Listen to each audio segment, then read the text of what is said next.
Good evening, everybody. I'd like to welcome you back to another edition of Foreclosurepedia podcast. Foreclosurepedia podcast presentation of Foreclosurepedia Radio Network, which premieres each Sunday evening at 2300 hours.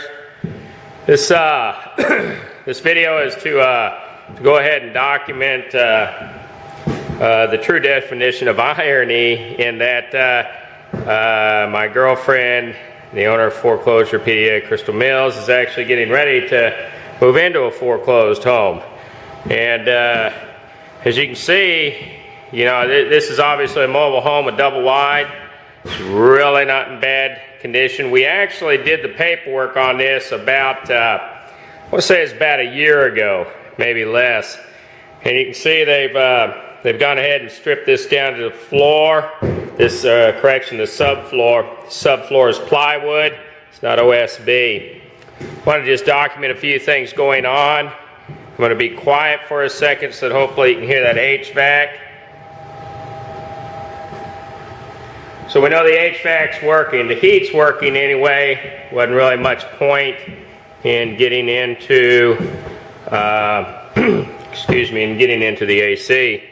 We can see that refrigerator sees the key up. Works pretty good inside.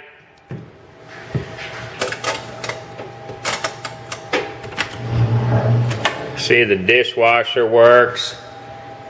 Stove, I'd already tested it out. Hopefully there you go, you can see. Stove works pretty good. I don't know if there's still any air. We had purged that, and that's actually what is called a de-winterization. We have a video of that on our site for those of you whom have to do it. Come over here, microwave.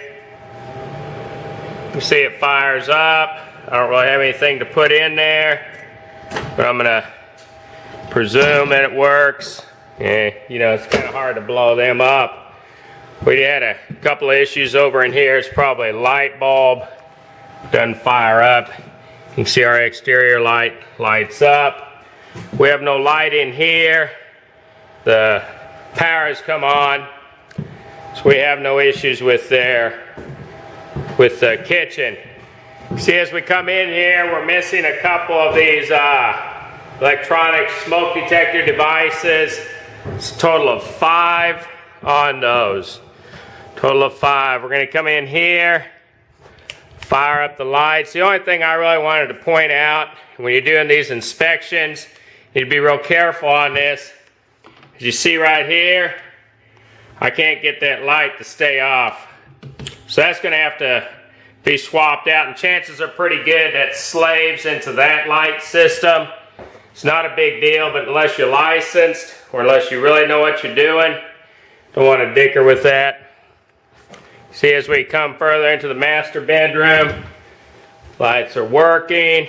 Really good shape for a foreclosed property. This is a master walk-in closet. It's the other deal on these mobile homes. These switches they're really garbage. You know, you can go out for about $2 a piece and get these switches. It's not a big deal. A little ding here, ding in the door, no big deal. We got, all right, Crystal, how do you like your new house? Like it. That's good.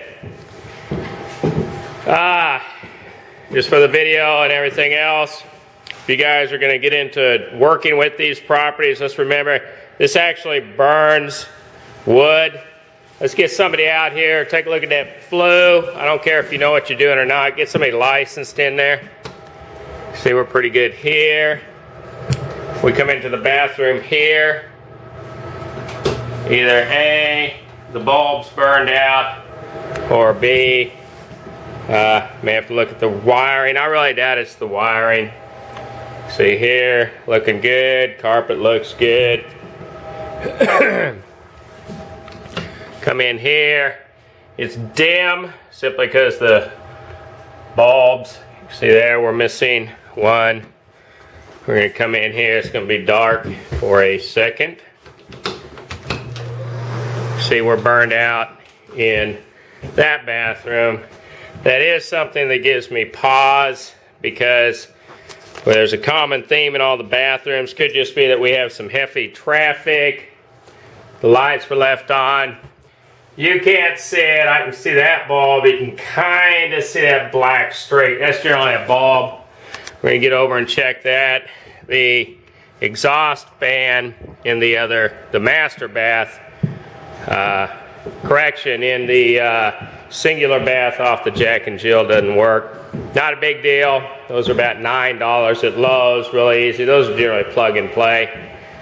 So anyway, foreclosed house. Crystal's moving into this. This is a double wide. It's about 2,000 plus square feet. We just finished blowing all the leaves out of the gutters. You always want to make sure your gutters are clean. You want to make sure them decks are blown off. This is whether you're buying, selling, doing whatever. See, we got an issue here as well. I don't know what's happened there. That was an old patch. You can tell by that fiberglass tape. By and large, though, and I won't discuss rent or anything on here, anything like that, but excellent price. And that's the deal. You know, a lot of these investors are realizing people moving out of homes got to move into homes. So a lot of investment buyers and brokers and such, that's what they're doing. I see a big movement, a big trend going probably on the lease to own options. And those you want to be real careful about unless you have somebody who's in financing, because you start getting into what's known as quick claims, and it can be real messy depending on where you're at. By and large, though, excellent property. I'm going to help her probably put in some hardwood, some carpet over in there. We'll custom the transitions here, and then we'll probably use some filler and backspace speed, double wide, it's just how it is. You always feel that blocking in there. Anyway, it's been another edition of Foreclosurepedia podcast. Glad y'all tuned in this evening.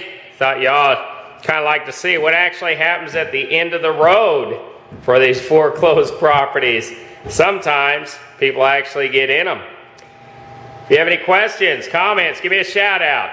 COO@foreclosurepedia.org.